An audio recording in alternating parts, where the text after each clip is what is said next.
तो चलिए दोस्तों, स्टैटिक जीके के कोर्स में आगे बढ़ते हुए अब हम लोग एयर ट्रांसपोर्टेशन इन इंडिया को देखेंगे। ये छोटा टॉपिक है, हम लोग इसको क्विकली फिनिश करेंगे। देखो, अभी इंडिया जो है ना, वो third largest domestic civil aviation market बना हुआ है। और किसके किसके बाद है? After China and United States. पहले यूनाइटेड स्टेट्स का दबदबा हुआ करता था, उसके बाद चाइना आया। उसके बाद हमारे भारत में भी उड़ान स्कीम आई, जो कि मुझे ऐसा लगा था जो ये रीजनल कनेक्टिविटी को इतना बढ़ावा दे देगा, जो हम लोग हो सकता है जो यूनाइटेड स्टेट्स को पछाड़ दें। लेकिन अभी ये रियलाइज नहीं हुआ है, बाद में देखा जाएगा जैसा भी जो है। तो अभी तो तीसरे नंबर पे ही है डोमेस्टिक सिविल एविएशन मार्केट में। तो शुरुआत करते हैं हम लोग। सबसे पहले टाइमलाइन देखते हैं। कहानी शुरू होती है 1911 से। ये 1911 बहुत ही महत्वपूर्ण है। इस दिन क्या हुआ था ना, जो first commercial aviation flight in India took place in 18 फरवरी 1911। ये एग्जीबिशन पर्पस के लिए था, जो कि 15 मिनट के लिए फ्लाइट को उड़ाया गया था। कहाँ से कहाँ के बीच में? यूनाइटेड प्रोविंस, जो कि उत्तर प्रदेश है। इंडस्ट्रियल एंड एग्रीकल्चर एग्जीबिशन वहां पे हुआ था। कहाँ पे? तो इलाहाबाद में। इलाहाबाद से सटे ही आपको नैनी एक जगह है। और आपको पता है इलाहाबाद में संगम होता है, तो फिर नैनी में यमुना रिवर है ना, उसके अक्रॉस उड़ाया गया था। और 9.7 किलोमीटर का मात्र डिस्टेंस कवर किया गया था, जो कि अप्रॉक्स 6 माइल्स है। एयरलाइन कौन सा था? तो हम्बर बाईप्लेन था, जैसा कि आप यहाँ पे इमेज में देख सकते हो। किसने उड़ाया था? तो एक फ्रेंच एविएटर है, हेनरी पिकेट।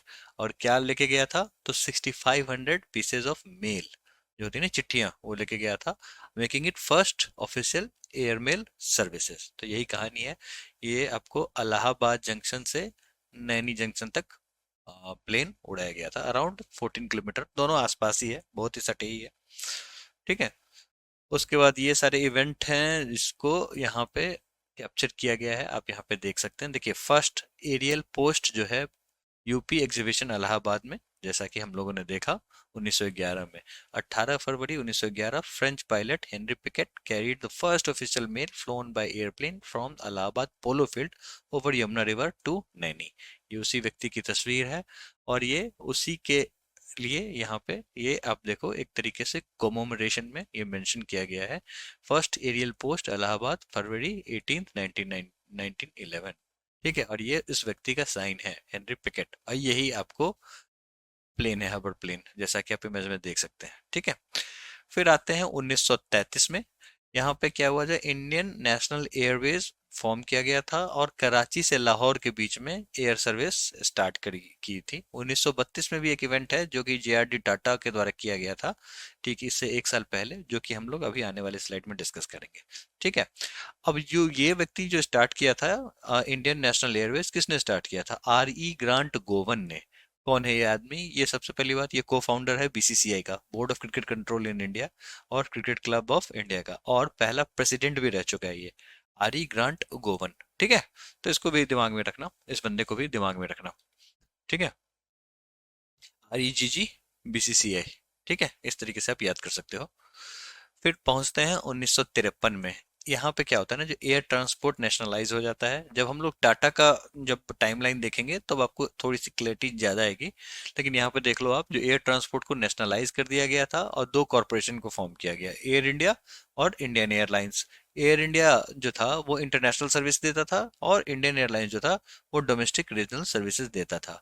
फिर 2007 में दोनों का मर्जर हो जाता है, जैसा कि आप यहाँ पे इमेज में देख सकते हैं। ठीक है। चलिए, अब Tata in the sky. Tata की जर्नी बहुत ही यूनिक है। पहले आप ये समझो, जो कमर्शियल फ्लाइट की अगर बात करें तो टाटा पहले आता है, शुरुआत में ही आता है, फिर बीच में गायब हो जाता है, और फिर अब वो अपनी पकड़ बना लेता है। तो उससे पहले अब आप एक स्टोरी सुनो यहाँ पे, कैसे कैसे क्या है। सबसे पहले 1932, जैसा कि हम लोगों ने देखा था यहाँ पे, इंडियन नेशनल एयरवेज जो 1933, उससे एक साल पहले की कहानी है। 1932 में JRD Tata pilot Tata airlines, और उन्होंने inaugural flight Karachi to Bombay start किया। वो भी एयर नेशनल सर्विस भी उसी तरीके से चल रहा था। ठीक है। 1946 की बात करते हैं। Tata airlines becomes public company renamed air India limited. अब टाटा एयरलाइंस का नाम बदल के इंडिया एयर इंडिया लिमिटेड कर दिया गया। 1948 में गवर्नमेंट उसमें 49% स्टेक हासिल कर लेती है। अभी भी मालिकाना हक नहीं है, क्योंकि मात्र 49% स्टेक है, 51% हो जाता तो मालिकाना हक हो जाता। फिर 1953 में क्या होता है, जो अब गवर्नमेंट एयर इंडिया को नेशनलाइज कर देती है। ठीक है। फिर 2007 में एयर इंडिया जो है वो इंडियन एयरलाइंस के साथ मर्ज हो जाता है। एयर इंडिया और इंडियन एयरलाइंस की कहानी हमने आपको ऑलरेडी समझा दी। जो एक एयर इंडिया जो था जो इंटरनेशनली ऑपरेट करता था, और इंडियन एयरलाइंस डोमेस्टिक में ऑपरेट करता था। फिर 2012 में, तब तक बहुत बुरा हाल हो चुका था इसका, एयर इंडिया और इंडियन एयरलाइंस का। और उसके बाद 2012 में गवर्नमेंट क्या करती है, 30,000 करोड़ का बेल आउट पैकेज देती है एयर इंडिया को, जो कि 67,000 करोड़ के कर्ज में चला जाता है। फिर 2018 की बात है, गवर्नमेंट क्या करती है, जो कहती है भाई इसको बेच के हटाओ। ठीक है। और उसने क्या किया, 76% स्टेक की बोली लगा दी, भाई हम तुम्हें 76% स्टेक जिसको लेना है ले जाओ। ठीक है। लेकिन कोई बिडर आगे नहीं आया। इसलिए नहीं आया क्योंकि हम और आप तो कोई प्लेन उड़ाते ही नहीं है। ठीक है। तो कोई ब्रांड तो एज सच है नहीं, अगर मेरे पास प्लेन रहेगा तो ऑटोमेटिकली ब्रांड बन जाएगा। तो विजय माल्या जी किंग फिशर तो कोई ऐसा ब्रांड है नहीं। प्लेन उड़ रहा है तो लोग किंग फिशर में बैठ रहे हैं, प्लेन उड़ रहा है तो कोई स्पाइस जेट में बैठ रहे हैं, प्लेन उड़ रहा है तो कोई इंडिगो में बैठ रहे हैं। तो कोई ब्रांड वैल्यू तो है नहीं। ठीक है। तो फिर कोई बेकार ही 76% के लिए लगाया। हाँ, 100% हो तो कोई बात हो। तो फिर उन्होंने क्या किया, 100% का स्टेक 2020 में अनाउंस कर दिया। और यहाँ पे आप देख सकते हैं, जो 100% स्टेक जो है एयर इंडिया का मार्केट में फ्लोट होता है। और 2020 में अक्टूबर में डील साइन होती है, और टाटा सन्स की ही subsidiary Talace private limited winning bidder रहती है, और इसको फिर से एक्वायर कर लिया जाता है। तो ये है कहानी आपकी एयर इंडिया की, जो कि दिखाता है ओवरऑल टाइमलाइन इंडिया के एयर जर्नी का। तो अब पवन हंस लिमिटेड को भी देख लेते हैं। देखो, पवन हंस लिमिटेड 1985 में अस्तित्व में आया, और ये हेलीकॉप्टर सर्विसेज प्रोवाइड करता था। जब शुरू में ओएनजीसी और oil India limited, Enron oil and gas, Mumbai high, और रिमोट और एक्सेसिबल एरियाज में कनेक्ट करता था। अब तो ये बहुत ही ज्यादा सर्विसेज देने लग गया है। ठीक है। अक्सर आप हेलीकॉप्टर पे पवन हंस का ब्रांड नेम देखा हुआ करते होंगे। अब तो बहुत ही ज्यादा प्राइवेट प्लेयर्स आ गए हैं। ठीक है। अब 2016 की बात करते हैं, जब हमारे प्रधानमंत्री जी यहाँ पे उन्होंने सोचा जो कुछ बदलाव लेके आया जाए। फिर नेशनल सिविल एविएशन पॉलिसी 2016 में आया। और उड़ान, यानी कि उड़े देश का आम नागरिक, उस समय में एक्रोनिम पे बहुत ज्यादा ध्यान दिया जाता था। तो उड़ान लेके आए, जिसका मतलब था उड़े देश का आम नागरिक। रीजनल कनेक्टिविटी स्कीम थी बेसिकली ये, जैसा कि आप यहाँ पे देख सकते हैं। इसमें बहुत सारे चेंजेस किए गए। नो फ्रिल एयरपोर्ट भी बनाया गया। नो फ्रिल एयरपोर्ट मतलब जहाँ पे ज़्यादा टैक्सेशन वगैरह नहीं लगना है। ठीक है। छोट तो और ऐसा कोशिश किया गया, जो टीयर 2 सिटीज़ हैं उसको आप लाइमलाइट में लेके आओ, और 400 ये एयरपोर्ट्स को मंजूरी दो, ताकि वहाँ पे जो एयरलाइंस है वहाँ पे ऑपरेट कर सकें। उनको वहाँ पे ऑपरेट करने के लिए कुछ टैक्सेशंस वगैरह में भी छूट दी जाएंगी। और ऐसा है, और एक प्राइस का भी कैप लगा दिया गया था, जो इतने से इतने डिस्टेंस के लिए आप इससे ज़्यादा नहीं ले सकते। लेकिन कोई माना नहीं। हालांकि कुछ कुछ सक्सेसफुल हुए। उड़ान के तहत आपको दरभंगा एयरपोर्ट बना। ठीक है। जो कि इतना मुनाफा किया, जो बिहार में पटना एयरपोर्ट तक को भी पछाड़ दिया था मुनाफे में। तो कुछ कुछ तो स्कीम सक्सेसफुल हुए ही थे उड़ान के।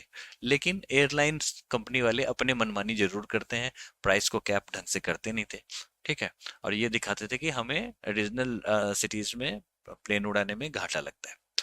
फिर आता है कृषि उड़ान स्कीम। इसको भी आप दिमाग में रखना, जो कि अब उसका 2.0 वर्जन भी लॉन्च हो गया था। कहानी कुछ इस प्रकार है, जो देखो, नॉर्थ ईस्ट में हिली और डिफिकल्ट टेरेन है, और वहाँ पे आपको जाना थोड़ा सा मुश्किल है। और प्रधानमंत्री जी चाहते थे जो इस एरिया को ऑर्गेनिक फार्मिंग के लिए अच्छे से डेवलप करें, नॉर्थ ईस्ट को, जो 7 सिस्टर्स जो है स्टेट्स उसकी। ठीक है।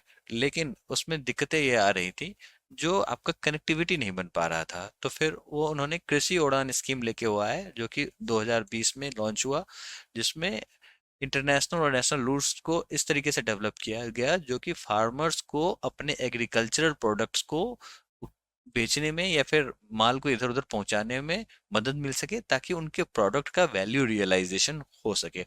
कृषि उड़ान 2.0 के कुछ कुछ फीचर्स देख लेते हैं। Scheme to be implemented at 53 airports in the north east and the tribal regions including 2 islands. उसके बाद international trade export for organic farm and seafood produce to begin soon will remove barriers in supply chain, logistics and transportation to doubles farmer income। ये bye 2022 था, लेकिन ये भी realise नहीं हुआ। ठीक है, चलिए अब लिस्ट ऑफ इंटरनेशनल एयरपोर्ट जो इंडिया में है उसको एक बार देख लेते हैं फटाफट। आपको बहुत ज्यादा नाम ऐसे होंगे जो वहाँ के ही कोई फेमस व्यक्ति के नाम पे होंगे, जैसे नेताजी सुभाष एयरपोर्ट तो आप समझ के जाओगे जो कहाँ का है, ठीक है। या फिर छत्रपति शिवाजी, या फिर भीमराव अंबेडकर, इस तरीके के नाम होंगे जो आप आसानी से, अहिल्याबाई होलकर, आप समझ जाओगे जो भाई कहाँ की बात हो रही है। चलिए देख लेते हैं। राजीव गांधी इंटरनेशनल एयरपोर्ट कहाँ पे है? तो हैदराबाद तेलंगाना में है। गुरु रामदास जी इंटरनेशनल एयरपोर्ट कहाँ पे है? तो अमृतसर में है, आप समझ जाओगे। लोकप्रिय लोकप्रिय गोपीनाथ बरदलोई इंटरनेशनल एयरपोर्ट कहाँ पे है? गुवाहाटी आसाम में है। बीजू पटनायक भुवनेश्वर उड़ीसा। गया एयरपोर्ट गया में है। Indira Gandhi international IGIMS IGI airport New Delhi. Veer Savarkar international airport Port Blair Andaman and Nicobar, ये सवाल पूछा हुआ है। Sardar Vallabh Bhai Patel international airport Ahmedabad Gujarat. Kempegowda international airport Bengaluru. Mangalore international airport Mangalore. Cochin Kochi. Calicut Kozhikode. Trivandrum international airport Thiruvananthapuram Kerala. Chhatrapati Shivaji Maharaj Mumbai. Baba Saheb Bhimrao Ambedkar Nagpur. Jaipur international Jaipur. Chennai international airport Chennai. Tiruchirappalli Tiruchirappalli, ठीक है। उसके बाद चौधरी चरण सिंह लखनऊ में। उसके बाद लाल बहादुर शास्त्री इंटरनेशनल एयरपोर्ट वाराणसी में, ठीक है। नेताजी सुभाष चंद्र बोस इंटरनेशनल एयरपोर्ट कोलकाता में। कन्नूर इंटरनेशनल एयरपोर्ट कन्नूर केरला में। सूरत सूरत में अहिल्याबाई होलकर इंदौर में। फिर Dabolim airport airport Dabolim Goa. Coimbatore international Coimbatore में। अब तमिलनाडु में तीन तीन मुझे दिख गए यहाँ पे। फिर Sheikhul Alam international airport Srinagar. Imphal international Imphal Manipur. Madurai airport Madurai. और उसके बाद बारडोगरा सिलीगुड़ी वेस्ट बंगाल। मैंगलोर इंटरनेशनल मैंगलोर कर्नाटका। और Chandigarh international airport Chandigarh. Nashik Nashik. Vadodara airport Vadodara Gujarat. तो यही थे जो सारे एयरपोर्ट्स के नाम थे, जैसा कि मैंने आपको बताया, ये एक छोटा सा लेक्चर है। और इसके जो सवाल बनेंगे, या तो एयरपोर्ट के नाम पूछ देंगे और वन लाइनर होगा क्वेश्चन, और कुछ ज़्यादा से ज़्यादा उड़ान स्कीम से पूछ देंगे, उड़ान 2.0 से पूछ देंगे, कृषि उड़ान स्कीम से पूछ देंगे, ठीक है। तो चलिए अब हम लोग नेक्स्ट टॉपिक पे मूव करते हैं।